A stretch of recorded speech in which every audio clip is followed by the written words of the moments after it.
box? Who's in the box? What's in the box? What's in the box?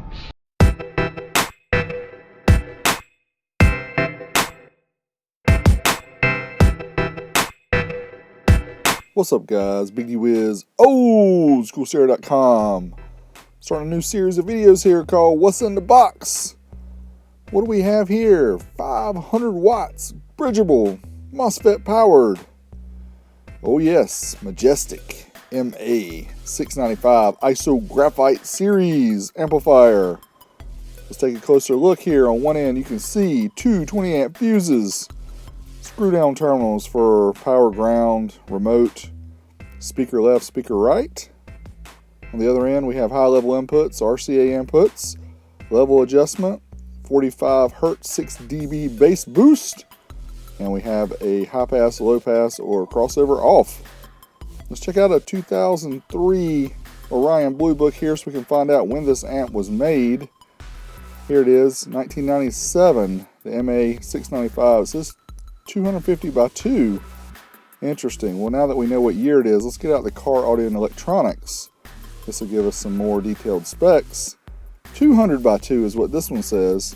$249, and it's also bridgeable. A lot of the budget amps in the time had the sticker on the bottom that kind of gave you an overlay of the amplifier and the connections and everything. I really like these. These help out because it's hard to find manuals for these. Ooh, if this label is broken, no warranty. Oh no, what are we gonna do? You know what we're gonna do? We're gonna take the bottom plate off, show you what it's all about. So let's check it out. You big dummy. Here's the guts of the amp. You can see, not too bad. It's not quite as big, the circuit board, as the heatsink, but it's not as small as some of the amps we've seen in the past. Looks a lot like an Alpha Sonic, some of the other amplifiers at the time that were made in Korea. So overall, not too bad. Would you guys like to see me put this on the amp dyno? Leave a comment below, and maybe it'll come in a future video. Thanks as always for supporting Old School Stereo. This is Big D Wiz. Got more videos coming your way. Like, subscribe, comment below. Till next time, I'm out of here.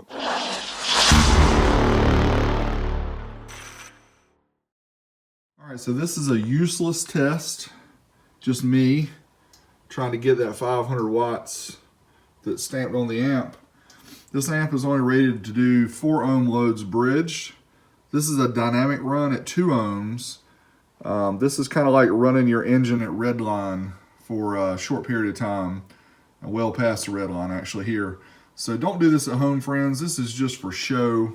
And so we're gonna do a 1 kilohertz track, 2 ohms mono, and we're gonna see if we can get that 500 watts, or the amp is gonna go up in smoke. So let's see which one it does. Hopefully we get the 500 watts. Hold on to your hats. What's in the box? These nuts. Got him! Got him! See that? Yeah, that's the way to do it. That's old school. Yeah? No school like the old school.